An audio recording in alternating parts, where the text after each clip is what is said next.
So I just finished novel 7 from the Darkness. Now, it's been like 5-6 years since this whole Kagerou project thing happened, was in full swing, and yeah, I am very much surprised at how this series still continues to boggle me and continue to present new information in ways, new information in new scenarios that I hadn't thought possible. So these are just going to be some very scattered thoughts. Very unorganized, just sort of stream of consciousness. Just finished this book. So definitely want to start off by saying it's the best one. It's by a factor of a lot the best one of the light novels, and it might be my favorite single piece of content that the story has ever presented us with, really. It is the only thing that has shown the Dawn, all the members of the Dawn, to be proactive and cohesive as a unit. Time and time again, from multiple perspectives, it takes the time to make the members remark about how much they feel like they have friends, how much they feel like the different members of the Mekakushi Dawn are friends to them. And I feel that's very important. It's something that is a very important distinction because it's easy to forget that these people only really ever know each other for a couple days at a time. You know, as a group, as a whole. And the proactive thing, I think, is really, really important because in the manga and in Mekaku City Actors, Kuroha, the Clearing Eyes snake, always comes to them. The trouble always comes to the Mekakushi Dawn. They learn things, but the enemy is always a step ahead. The enemy is always acting on the members of the Dawn. In this case, it's not the case at all. Shintaro and Kano and Kido form this plan to take back the futures of everyone that was lost in the days, and to beat the Clearing Eyes snake. And they act on it. They assault the school. They have this whole plan, and it's going great. And it uses everyone's abilities, or at least the ones that are important. I don't even know where Seto is. I don't even know where Seto is, come to think of it. Oh my god, where's Seto? Is he there? I think he must. But he's not mentioned, literally once. That's crazy, because at the end of The Deceiving, Seto's with the group. I'm gonna assume Seto was with them when they infiltrated the school. But the Dawn infiltrates the school to go and beat up Kuroha. Shintaro has this whole plan where it's just him, Konoha, and Kano that confront Mr. Tateyama. They have this whole exchange where Shintaro's playing real big tough guy, and then Kido sweeps in. Kido sweeps in with her ability, with Mary, and they freeze Mr. Tateyama, just like they did at the beginning of the book, at the beginning of all the series, in the mall with the terrorists, and it's fantastic. It really seems like it's going great. And then, of course, Kuroha happens. Shintaro gets, like, his head ripped off, something that I was very visceral, and presumably leads to the beginning and end of what we saw in the last novel Over the Dimension. The beginning and end of Over the Dimension, so we know that Shintaro gets pulled into the daze during this, and he meets up with Haruka. And now here's one of the things that continues to confuse me, is the very last thing in the book is this. It's Children Record, side number 0. So the perspective changes many times, and side number whatever indicates who the speaker is. So we know that one of these people is Ayano. Ayano is number 0. We don't know who she's talking to. I can assume it's probably not any member of the UK, the UK quartet, based off of the, how she's speaking with them. And her final words are, "Off to someone I consider my hero." Or at least I'm pretty sure that's Ayano. There's literally nothing, just text. So, or it's Shintaro? I had thought it was Shintaro at first, referring to how he's going to go find Ayano. But it's Children Record Side 0, so it's probably Ayano talking about how she's gonna meet up with Shintaro? I don't know. It's very much not clear. But in terms of like the whole lore and mechanics of the story, this book, it clears up kind of the reasoning behind multiple people dying at once entering the daze. It's described that the way it works is that the very first command that Azumi issued to the Kagerou Daze was this order to take up the 2 people that were on the brink of death. And that at the time meant Mary and Mary's mom. So, and as we know, it took in the both of them. Azumi gave Mary, the queen snake, to bring her back to life. But then the order remained, take in 2 people on the brink of death. So that explains the whole pairs thing. I'm not sure if it was ever explained before. I don't remember. It was news to me when I got there. I had to put down the book for a second because I was so astonished at how there were still revelations. But of course that brings up a lot of questions. That brings up, why was Ayano just able to jump into it? Because she felt like it.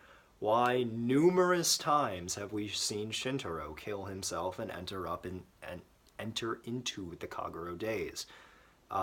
He does it in Mekaku City Actors, he does it in Route XX, and presumably at the end of the book, Kuroha kills him and he ends up in the Kagerou Daze, dying completely on his own. So that's a bit of a question. We don't know if the whole Yaki thing, we don't know if Mekaku City Actors' explanations about the recording eyes snake is real or is canon in this.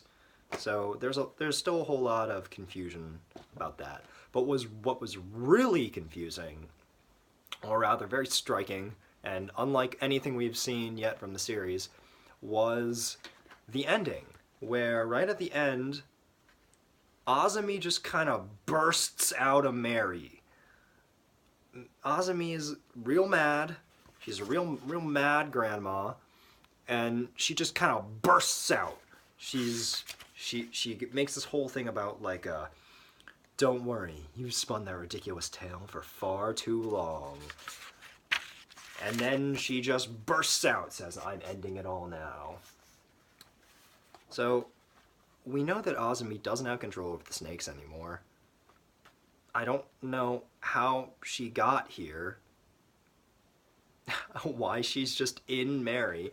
So I guess the implication is that when Mary died, Azumi put the queen snake into Mary, and that gave her, like, that put some of her consciousness. Perhaps that was her body, because Azumi remarks when she meets Kido that she doesn't have her body, that her body isn't there, that she's using, awakening eyes to project herself. So maybe that is her body. Maybe the whole idea is that Azumi has been in Mary all along. Fine. Still the first time we've ever seen or heard about it in the entire series.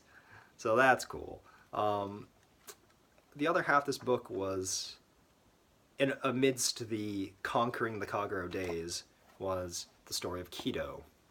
And boy, Kido was a lot more messed up than any of us were led to believe. She killed her dad. We know that her dad was burnt down the house. It was explicitly murder. He almost stabbed Rin right in front of her eyes. Yeah, Kido definitely, I'm gonna say, been through the most. Shintaro obviously has been through a lot, but Kido just keeps getting it in really not good ways. And on the subject of Shintaro, the beginning of this book, within the first like 50 pages, I want to say, had the best exchange, I think, ever. Children Record Side number 0 is definitely one of my highlights of the entire project. So in this, we don't see Kano explaining to everyone how he, has been keeping these secrets, how he's been working for the Clearing Eyes Snake all this time. We don't see Takane come back and be like, "Hey guys, it's me. I'm alive, I guess." We just see the aftermath. We see the reactions, and we see Shintaro at once want to hate Kano, but him also seeing what Kano was doing, seeing a respect for him. And that was something that I thought was very, very powerful, very important to his character, because I don't like Kano. I don't think a lot of people are supposed to like Kano, but Shintaro comes at him with his forgiveness after all the horrible things Kano has done specifically to him. And we see from the other end, Kano grow this real legit, genuine admiration for Shintaro as the book goes on. He keeps remarking about how now that he really is not clouded by this hate, he's not burdened by these things that had been bothering him for so long, that Shintaro, taking them this role as leader, trying to his best to maintain cool when everything's going just off the rails, is just really impressive to Kano, and I thought that was something real unique on his part. But my favorite exchange, my favorite conversation, and my favorite part of this book was definitely Takane talking to Shintaro. Now this is something that I wanted to happen in every form of media that the Kagerou Project has had, would be the moment in which Takane, either as NA, just comes clean to Shintaro, or after she's gotten her back her body, the two of them talk. Because Shintaro and Takane are these really interesting parallel characters. They play off one another to accentuate the same sort of themes. They both go through the same sort of loss and tragedy, and we see how Takane has been at once using her time as NA to help herself and to help Shintaro.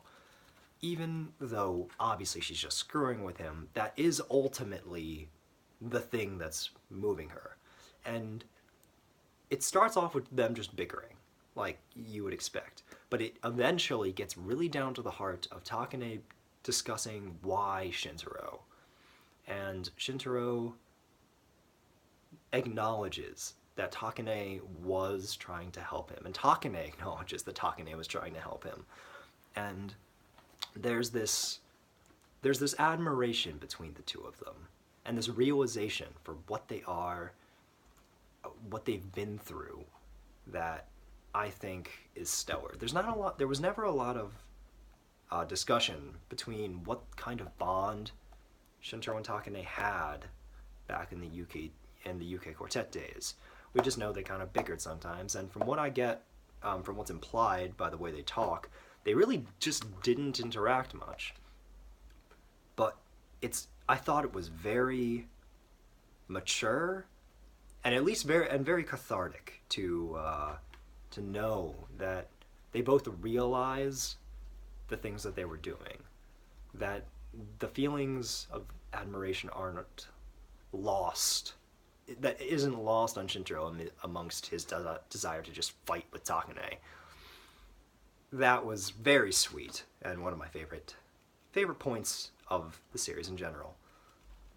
So, the real big question is, what's going to happen in Novel 8? It's probably going to be the last one. Jin says in the afterwards that he wants it to be the last one. He says, "Oh, we'll wait and see," but it's probably going to be the last one. So, now Shintaro, I'm imagining the question is really, is it going to be a good end? Because if it is a good end, then what is Mekaku City Actors? Is it what was the point? What was the point? The novel series is better in literally every way. There's not a single scene Mekaku City Actors. Every scene, the thing about the novels is every scene that I thought was good in Mekaku City Actors, the few and far between, things like Momo's backstory, the fantastic scene between Kano and Seto in the graveyard, all done in the novels. All of the characterization from Momo is in the novels, even though it wasn't in the manga. I'll give Mekaku City Actors that the scene between Kano and Seto, I think, is more powerful in Mekaku City Actors because it's at the graveyard. It's, at Ayano's grave. Even though, like, the dialogue is exactly the same, just the fact that it's not there in Over the Dimension, or no, it was at the end of the Deceiving. At the end of the Deceiving, the fact that it's not at the graveyard, I think, just weakens it a little bit. But it was in the novels. It's the same moment is in the novels. But I think it would be silly if, after all this time, after all this development in making, like, the most cohesive timeline, it ends in a bad end. And it's not like the manga right now. The manga is going to be a bad end. There's no way they could make the manga a good end. Momo and Kido are dead. But in this one, we know Shintaro is in the Kagerou Daze, and they've set up pretty much the same thing that happens at the end of Mekaku City Actors, where the Dawn is currently facing off against Kuroha, but Shintaro is in the Daze. He's already met up with Haruka, which is what he does in Mekaku City Actors, presumably based off whatever the hell Children Record side number 0 is. He is either on his way to meet up with Ayano or something. Yeah, I don't really know. I don't know what the whole thing is going on with Azumi busting out of Mary's chest. But the situation isn't exactly the same, but Shintaro isn't dead. Presumably he's dragging up the old boys from the Days, just like he did at the end of Mekaku City Actors. So I think everything's set up for a good end. It's just a matter of what actually happens next. So, From the Darkness had a lot of good character development. Shintaro, Takane, and Kano get a lot of development, and Kido gets a lot of fleshing out. Learning Kido's backstory makes her just all the more tragic. And it really... another thing that...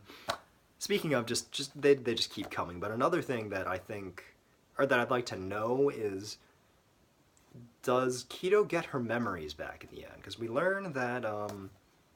I think it's implied pretty heavily that she does. I'm not sure if it's suggested that she knew that her memory came back like a while ago. I think it might be. But basically, when Kido died as a little baby, she went to the Days and she met Azumi, and they had a discussion, and they had this really meaningful discussion, actually, and Azumi told her how to use her eye ability. She used Ayano's eye ability, I believe. Yeah. She used Ayano's eye ability on Kido and explained to her all these truths of the world and whatnot.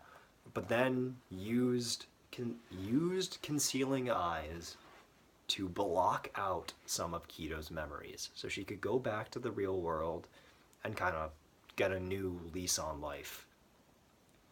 And so Kido was without this memory, this encounter. But I think what they're suggesting is that the fact that Kido named the place the Kagerou Daze, maybe that was like the impetus of her getting her memory back. And definitely from her dialogue towards the end of the book, when she's talking about reaching out to Mary, that definitely seemed like she knew what was going on. The only other mystery, I think, is Kido describes in Children Record side number 03, this part right here, She's like dying, she's losing consciousness, she's reaching out to Mary, and then she hears the voice scream, "Bring it on, Kagerou Daze." Not sure who that's supposed to be. It's not Azumi. Azumi wouldn't say that. It seems like a Shintaro line. Shintaro's dead. It could be anyone. But, yeah, this novel, pretty good. Pretty good addition. I hope Jin makes the 8th one in any timely fashion. And I hope we get a good end. Makaku City Actors just wash it away. These novels are pretty good.